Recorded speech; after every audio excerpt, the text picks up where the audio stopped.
You know the feeling, that crushing, invisible weight. You have the talent, you have the drive, you see the goal clearly. But when it's time to move, you freeze, you hesitate, you self-sabotage. You watch success slip away, not because you weren't capable, but because some hidden friction, some deep, unnamed resistance held you back. You blame the economy, you blame your past, you blame luck. But I am telling you now, the true enemy is far more insidious, and it lives inside your own mind. It is not laziness, it is not a lack of intelligence. It is the deep, innate ignorance the ancient masters called fundamental darkness. This darkness is the original error. It is the profound delusion that makes us believe we are separate from the power we already possess. It is the internal saboteur that sees infinite potential, Buddhahood, and chooses weakness instead. It is the reason you confuse temporary comfort with true happiness.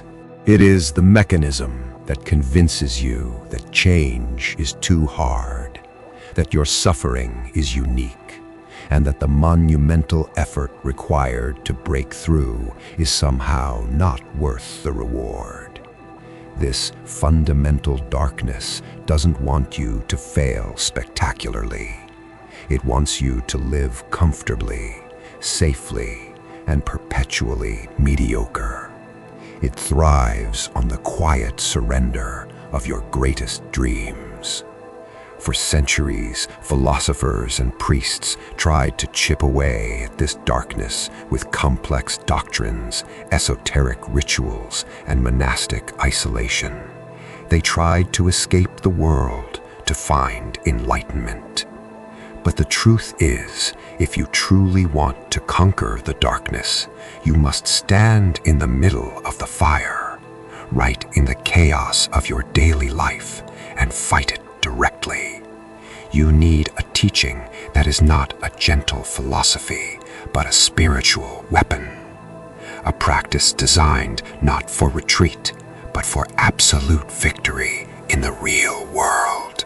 700 years ago, in a world consumed by plague, famine, and political collapse, a revolutionary voice emerged in Japan, a voice that rejected the entire spiritual establishment and declared that the true path to enlightenment had been hidden, corrupted, and misunderstood.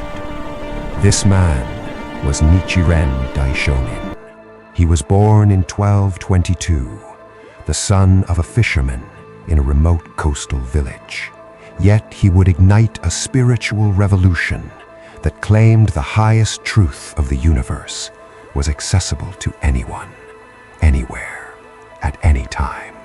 He looked at the suffering of his era, the constant wars, the earthquakes, the desperation, and he did not see divine punishment. He saw spiritual confusion. He saw the direct result of leaders and people clinging to erroneous teachings that had lost their power to illuminate the darkness. Nichiren spent 20 years studying every major Buddhist school, every sutra, every doctrine available. He walked the great monasteries, absorbing the knowledge, but always testing it against the reality of human suffering. And he came to a terrifying, revolutionary conclusion. He found that almost all contemporary Buddhist schools were relying on provisional teachings, stepping stones that were ultimately incomplete.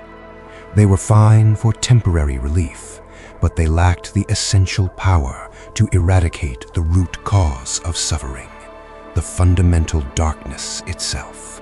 He concluded that the ultimate teaching, the one that contained the complete and undistorted blueprint for immediate human transformation, was the Lotus Sutra.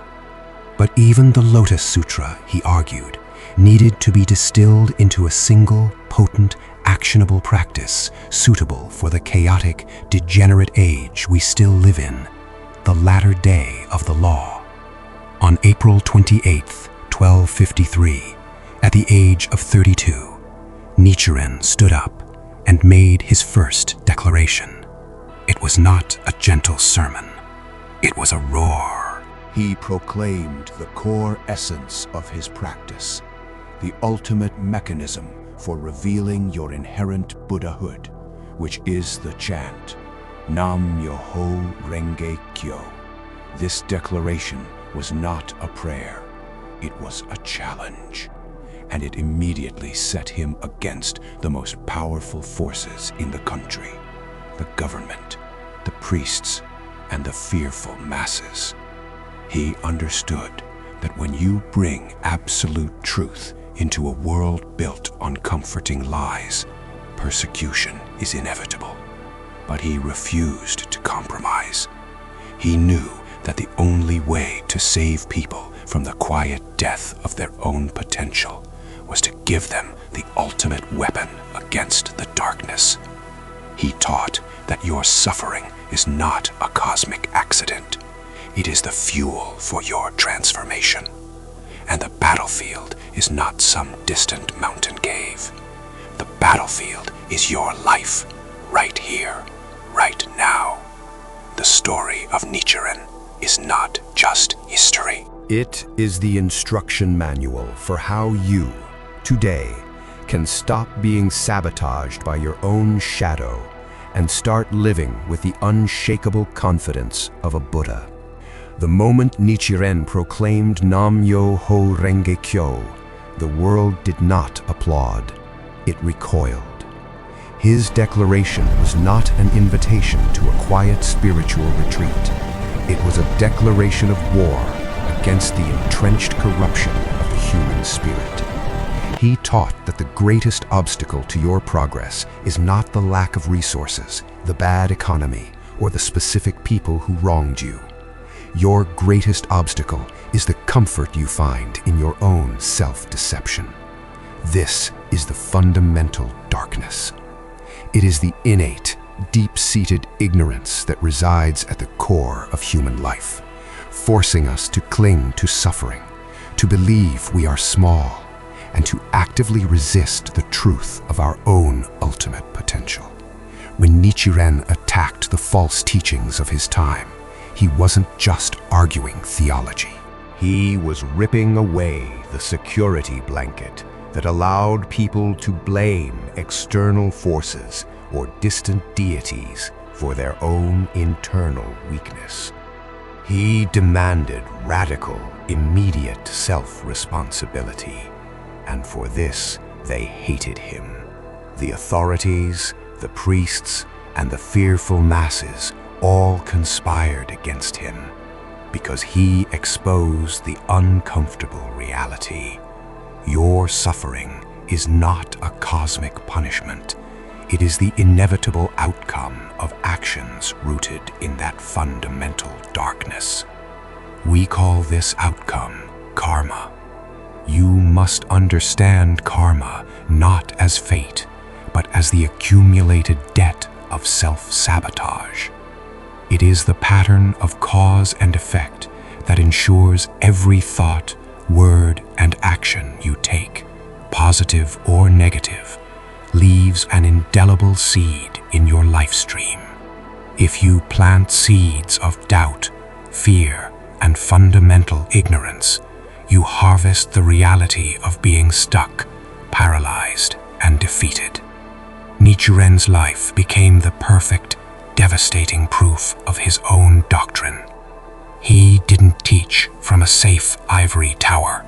He taught from exile, from the execution grounds, and from the edge of starvation. He was attacked by mobs, exiled twice by the government, and survived an attempted beheading at Tatsunokuchi. They stripped him of everything, his home, his safety, his comfort, but they could not strip him of his unshakable confidence in the law. Why? Because he understood that the persecution was not an interruption of his mission. It was the confirmation of his mission. When you challenge the fundamental darkness in the universe, it fights back with every weapon it has. It manifests as sickness, as financial ruin, as betrayal, as public slander. It is the final, desperate resistance of the shadow, trying to prevent the light from emerging. This is the critical difference between Nichiren Buddhism and nearly every other teaching. We do not seek to escape suffering. We use suffering itself as the high-octane fuel to power our transformation. Nichiren taught that when you chant Nam-myoho Renge-kyo, you are not asking a benevolent deity to remove your problems. You are activating the wisdom inherent within your own life to confront, dissolve, and transform the karmic patterns that have held you hostage for countless lifetimes. You are forcing the fundamental darkness to confront the ultimate light of the universe, your own Buddhahood. The greater the obstacle you face, the deeper the debt of karma, the more severe the persecution, the greater the potential for a revolutionary, world-shaking transformation. The winter never fails to turn into spring, but you must survive the winter. Nichiren refused to be destroyed by his trials. He used them to forge an unbreakable self. He turned his exile into the moment he wrote his most profound and definitive treatises, establishing the architecture for world peace. He demonstrated that true spiritual practice is not about passive acceptance. It is about active, relentless confrontation. The battlefield is not out there. The battlefield is your own tendency to surrender to the small, fearful voice that tells you that you are not capable of victory. That voice is the echo of the fundamental darkness, and the only way to silence it is through the roar of the law. They sent him to Sado Island. This was not simply exile. It was a calculated death sentence, designed to be slow, cold, and final. Sado was a frozen wasteland, a place where criminals and political enemies were left to starve, freeze, or be murdered by local bandits who were often paid off by the authorities. The persecution was total. His disciples were tortured and scattered. His life was threatened daily. He had no food, no shelter, and no comfort. Every physical ailment was aligned against his survival. If the fundamental darkness had a physical headquarters, it was Sado Island in the winter of 1271. But this is the absolute core of the teaching. This is the moment where the philosophy stops being intellectual and becomes an existential, life or death roar. Nichiren did not succumb to despair. He did not ask, "Why me?" He recognized Sado for what it was, the ultimate confirmation of his mission. He saw the severity of the persecution as the direct measure of the profound truth he was revealing. He understood that if the law he was teaching was weak, the resistance would have been minor. Because the law was absolute, the resistance was cataclysmic. He turned the prison into a university. He turned the death sentence into the platform for his most profound revelation. While freezing in a dilapidated hut, surrounded by enemies who wanted him dead, Nichiren wrote. He wrote the treatises that define the architecture of human happiness for the next millennia. It was on Sado that he composed the Kanjin no Honzon Sho, the treatise establishing the true object of devotion. What he revealed was revolutionary. He stated that the ultimate reality, the true nature of life, is not found in some distant paradise or in a pure land accessible only after death. It is found in the life of the person who is committed to manifesting Buddhahood now, amid the grinding reality of suffering. He took his own life, a life of betrayal, slander, and exile, and revealed it as the embodiment of the ultimate law. He demonstrated that the potential for enlightenment is not negated by suffering. It is forged by it. He taught that the persecution itself is the training ground. The misery is the fertilizer. The winter is the preparation for the spring.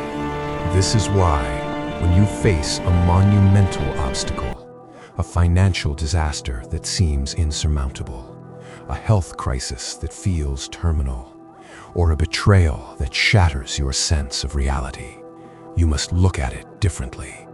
This is not bad luck.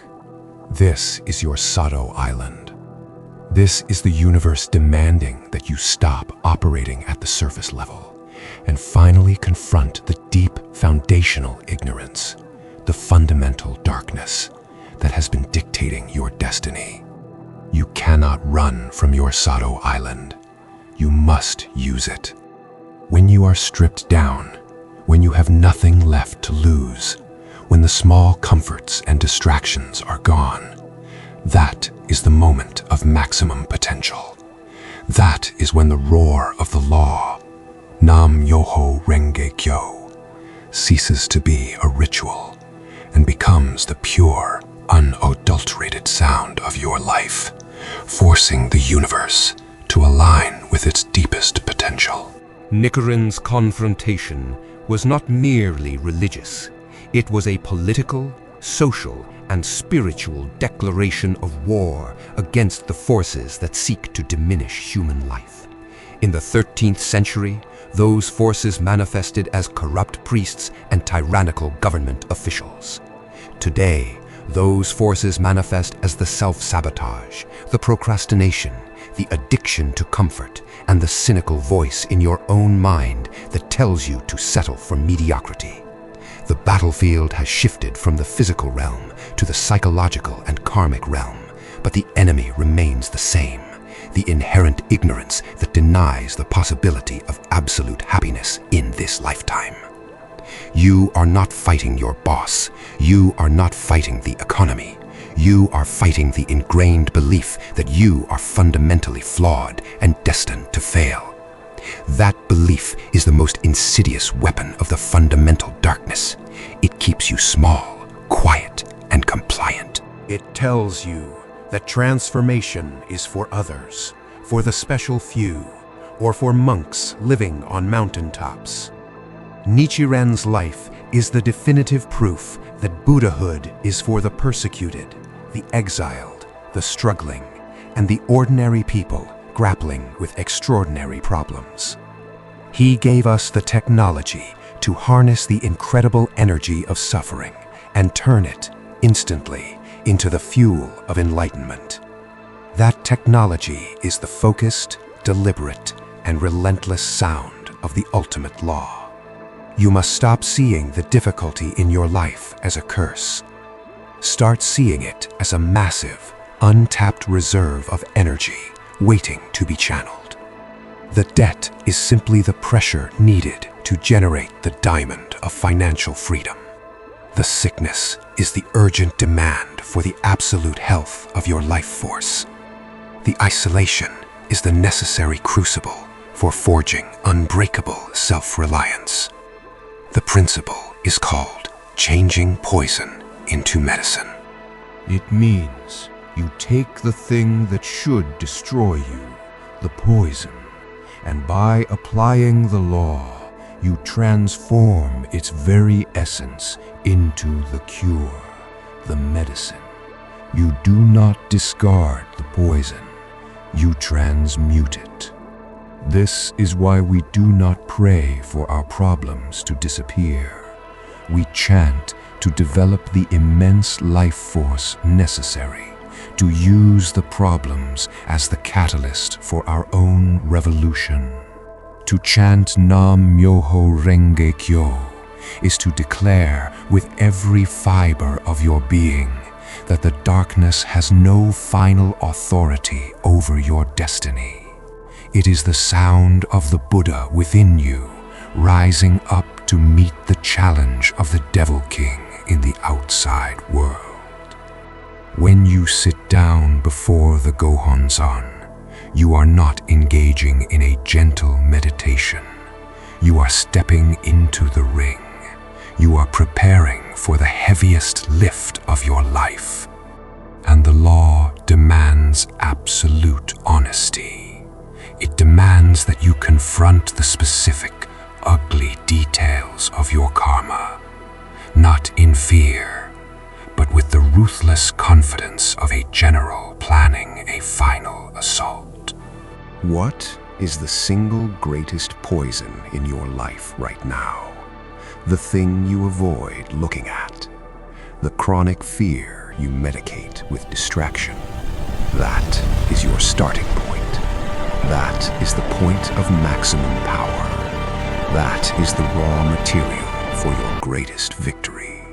Nichiren did not merely theorize about confronting the darkness. He lived it as a decades-long operational test of this principle. When he began to propagate the ultimate truth of the Lotus Sutra, that every single person inherently possesses the same monumental, indestructible Buddha nature, the reaction was immediate and brutal. Why? Because the establishment, the entrenched ego, the fundamental ignorance of the ruling class and the corrupted religious orders cannot tolerate the idea of universal equality and inherent Buddhahood. They need the masses to remain weak, dependent, and fundamentally dark. When you shake the foundations of illusion, the illusion fights back with maximum force. Nichiren understood that persecution was not a sign of failure, but the ultimate validation of his teaching.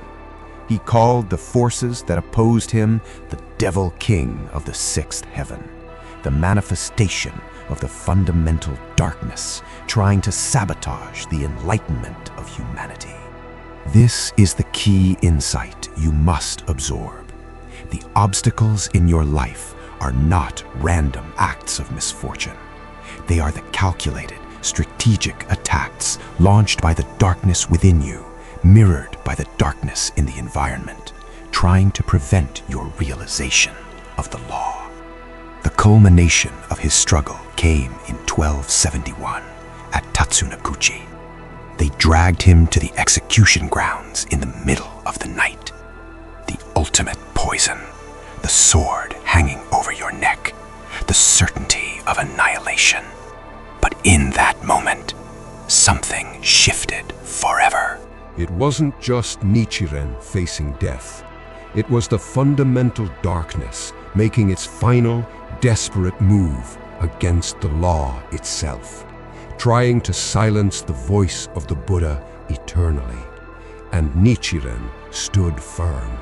He did not flinch. He did not compromise. He confronted the executioner and the authorities with the fierce, unwavering conviction that his life was the messenger of the law. And if they killed him, they would destroy the spiritual future of their entire nation. The execution failed. Whether you call it a miracle, a natural event, or a manifestation of profound life force, the result was the same. A blinding flash of light, a force that struck such fear into the executioner's heart that he dropped his sword. This was not magic. This was the moment the energy of absolute, unyielding conviction became manifest reality. He survived. But more importantly, in that instant, Nichiren shed his identity as a mere priest and revealed the true entity, the Buddha of the latter day of the law. The poison of execution was instantly transformed into the medicine of supreme enlightenment. The persecution was his ultimate teaching tool. He proved that when you face the greatest darkness with the sound of the ultimate law, you do not merely survive. You transcend the transient self and reveal the true eternal self. The life of Nichiren is the empirical proof that the greater the opposition, the greater the potential for absolute, world-shaking victory. You are not being dragged to the execution block at Tatsunokuchi today, but you face your own version of that trial every single day.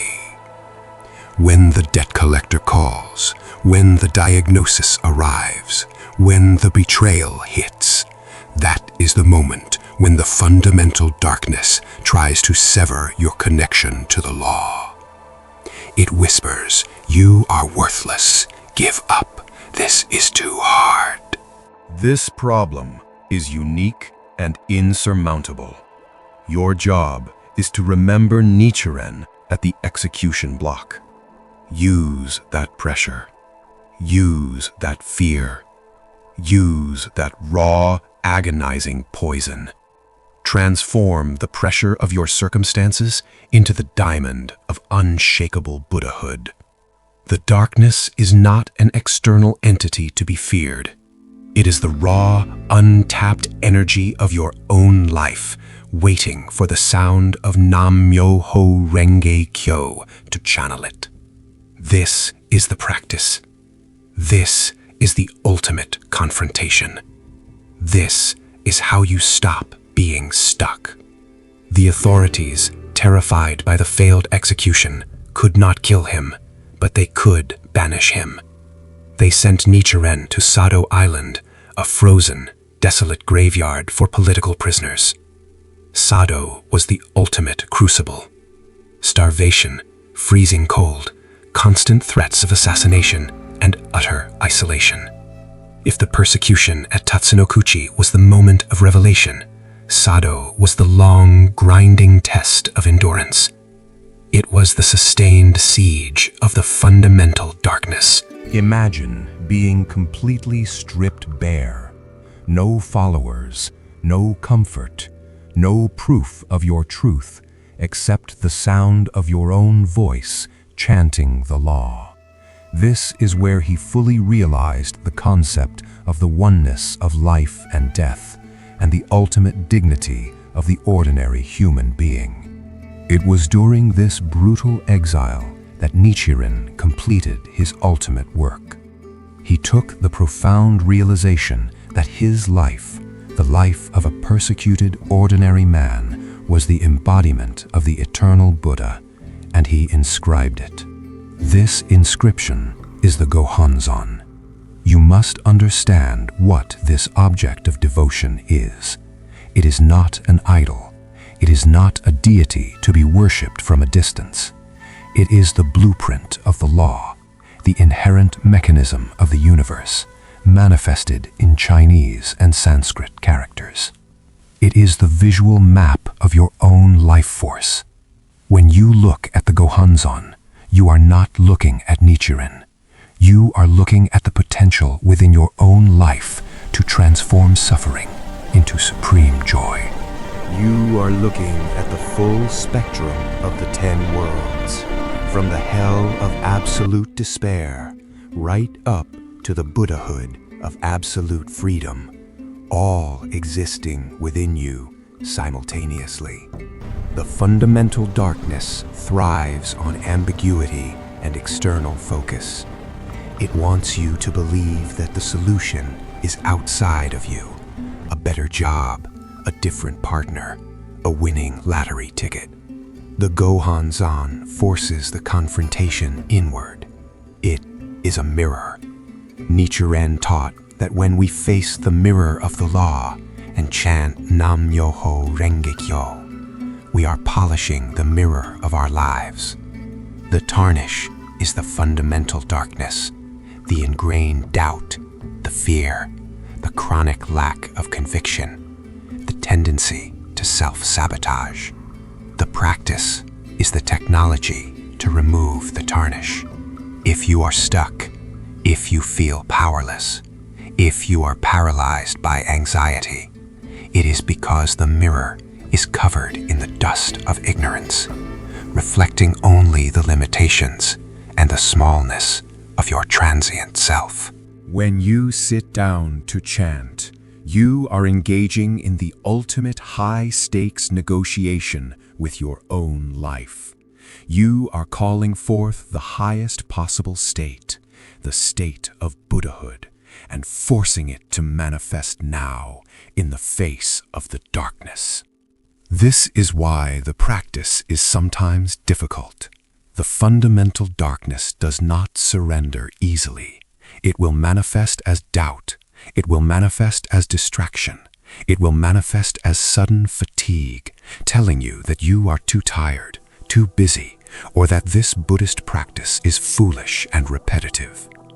That internal resistance is not weakness. That resistance is the physical manifestation of the darkness, screaming because you are challenging its control. Every time you force yourself to sit down, every minute you invest in chanting when you feel you have no energy, you are doing what Nichiren did on Sado Island. You are proving empirically that the power of the law is greater than the power of despair. The benefit of the practice is not just feeling good.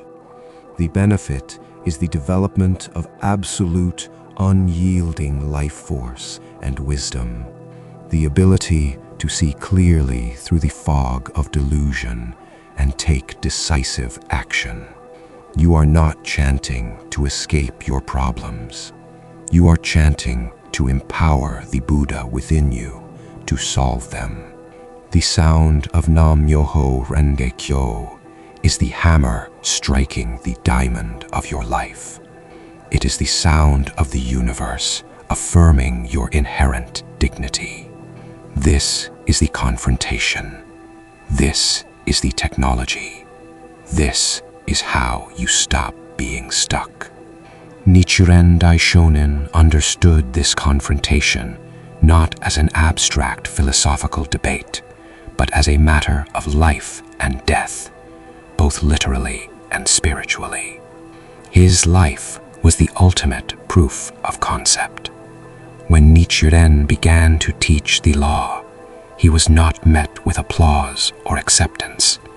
He was met with the full, violent fury of the fundamental darkness manifesting in the world. Understand this clearly.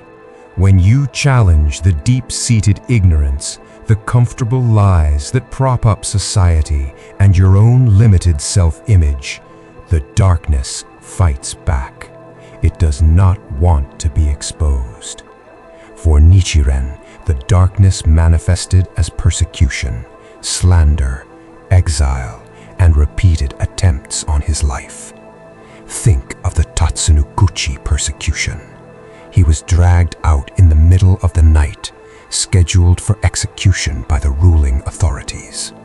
He stood on the execution ground, facing the sword, completely alone, yet utterly unshaken. Why? Because in that moment, he had already won the war within. He had conquered the fundamental darkness of his own inherent fear of death.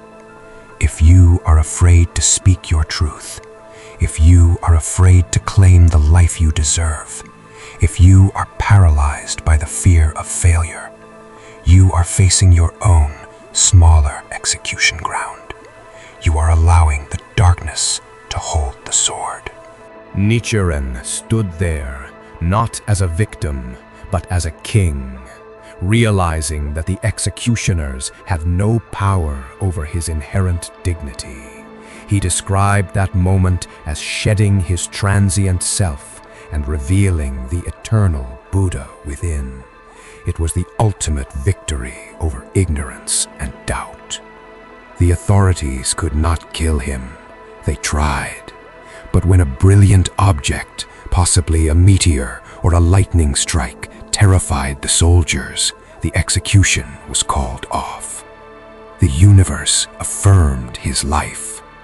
The immediate consequence of that confrontation was exile to Sado Island, a frozen, isolated, brutal environment where survival was a daily, painful test. This was the crucible.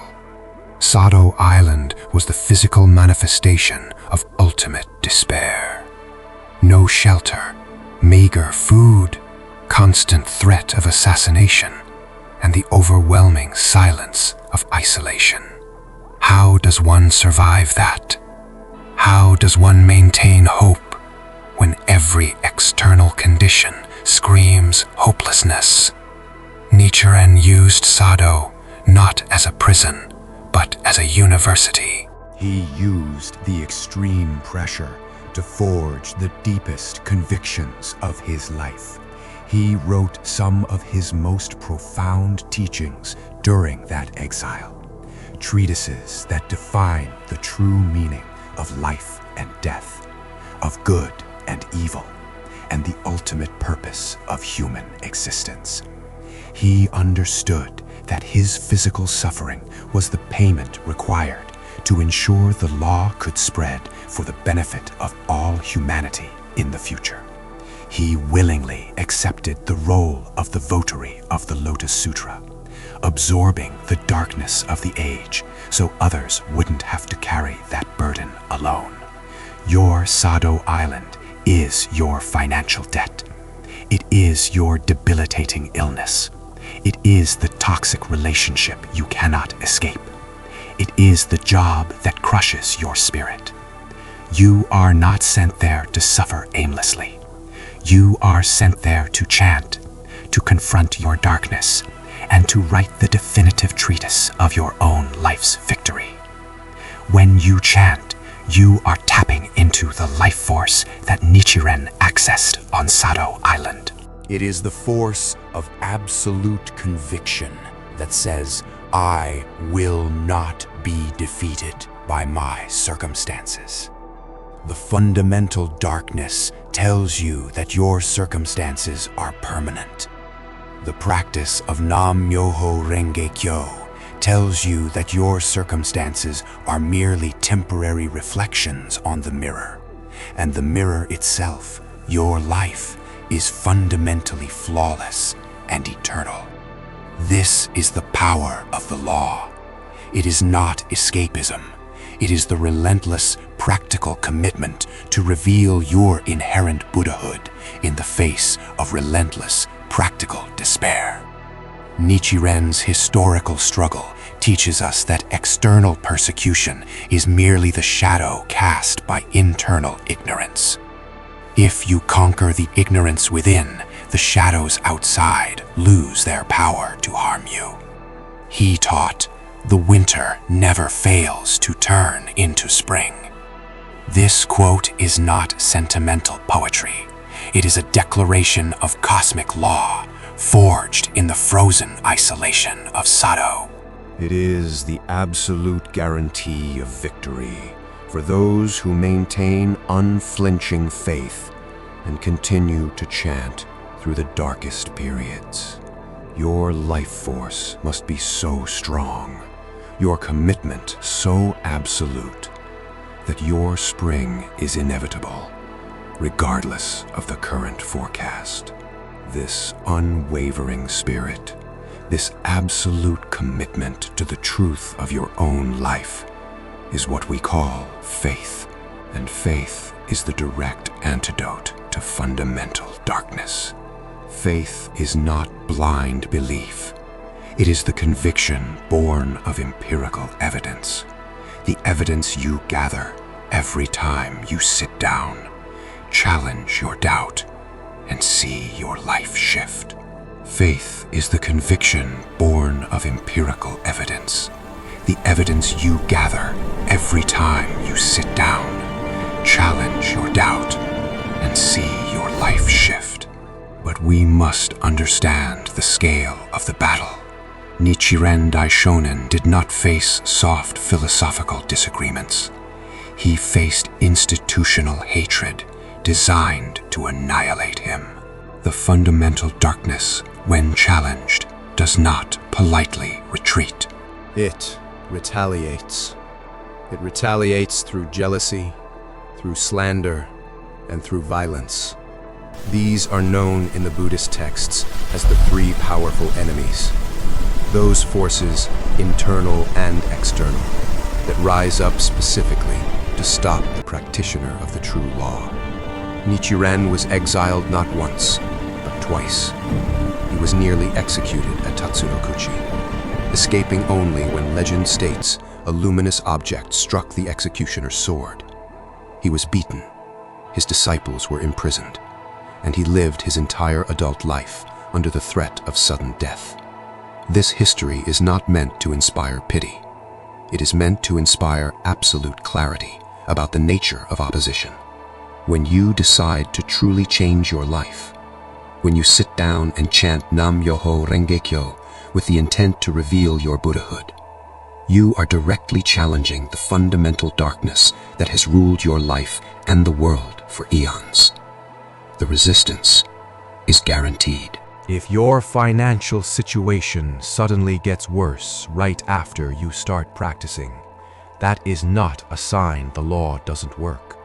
It is the devil king of the sixth heaven, the fundamental force of ignorance and death, testing your resolve. It is the shadow rising up because the light is finally shining. If a toxic person in your life becomes more aggressive when you try to set boundaries, this is the backlash. If you feel overwhelming doubt and fatigue right before a critical breakthrough, that is the fundamental darkness trying to trick you into surrender. The enemy is not your boss or your spouse or your debt. The enemy is the internal ignorance that tells you this opposition is real, permanent, and insurmountable. Nichiren survived the executioner's sword, the frozen isolation of Sado, and the constant threat of assassination. He survived because he refused to yield his conviction that his life was the mystic law itself. He wrote, "The greater the difficulty, the greater the joy." This isn't masochism. It is the realization that every external persecution is merely fuel for the internal engine of transformation. Every test is an opportunity to forge a stronger, more luminous self. Your Sado Island, your current crisis, is not a prison. It is a forging ground. You are there to prove the law. And when you prove the law, the external circumstances must inevitably shift. The winter must turn to spring. The persecutors must yield. After 4 years of exile, Nichiren was pardoned and returned to Kamakura. He had not compromised his teachings. He had not begged for mercy. He simply survived the harshest test, demonstrating the invincible power of the truth he embodied. His victory was not just personal. It was the historical proof that the life force generated by chanting Nam-myoho Renge-kyo is stronger than any force of destruction, internal or external. Your victory is not contingent on luck or external aid. It is contingent on your absolute, unwavering decision to stand up against your own fundamental darkness and chant until the shadow dissipates. When you sit down, you are not merely reciting sounds. You are reenacting Nichiren's stand at Tatsunokuchi. You are declaring to the universe, I will not be defeated by my circumstances. My life is the mystic law. This practice is the technology to convert poison into medicine. The poison is your suffering, your debt, your illness, your despair. The medicine is the unshakable wisdom and compassion that emerges from the crucible of that suffering. You are not chanting to escape your problems. You are chanting to fundamentally change the quality of your life, so that the problems, when they arise, meet a life force that is fundamentally stronger than they are. The chant is not a desperate plea to an external deity. It is the internal sound of the universe itself. Nam Myoho Renge Kyo is the vibration of life. It is the core rhythm of birth, death, and renewal. When you chant, you are not asking for a favor. You are tuning your chaotic, suffering life to the flawless, perfect rhythm of the mystic law. The sound breaks through the shell of your fundamental darkness. It forces the latent wisdom, the Buddhahood, to rise. Think of it as sonar. Your ego, your fear, your past trauma, they create a dense fog around your inherent potential. Daimoku is the ping that maps the terrain, showing you exactly where you are and revealing the clear path ahead. It cuts through the thicket of illusion your mind has constructed. This practice is the technology of resonance. You sit before a mirror, not a glass mirror, but a written mandate. This object is not God. It is a technological blueprint. It is the objective reflection of your ultimate potential, your highest self, the one you keep hidden beneath layers of self-doubt and self-sabotage. When you chant, you look at that potential and you declare, "This is me. This is my inherent reality. I am going to activate it." This is why the practice must be consistent, tenacious, and fiercely sincere. You are fighting the inertia of 700 years of accumulated ignorance. You are fighting the comfortable habit of being small. The person you are right now is the result of your past thoughts and actions. The person you will become tomorrow is the direct result of the life force you generate tonight. You must stop analyzing the darkness. Stop negotiating with your fear. Stop waiting for external validation. The time for theory is over. You have the diagnosis. Fundamental darkness is the enemy. You have the medicine. Nam Myoho Renge Kyo. Your life is a battleground. You must fight every day. Sit down, face the mirror of the law, and chant. Chant not for 5 minutes of obligation, but until the doubt leaves your body. Chant until your chest feels like it's expanding with pure, undeniable confidence. Chant until your inherent wisdom screams louder than your deepest insecurity. The law is absolute. It is physics. If you apply the law, the result is inevitable. The winter never fails to turn to spring. Your challenges are not permanent fixtures. They are temporary weather patterns. Your job is to become the sun that melts the snow. Do not allow the darkness to convince you that you are unworthy of the light. Do not allow the shadow to tell you that you are too tired to fight. You have the power of the universe within you. You have the roar of the lion. Start today. Start now. Your life is the mystic law. Go prove it.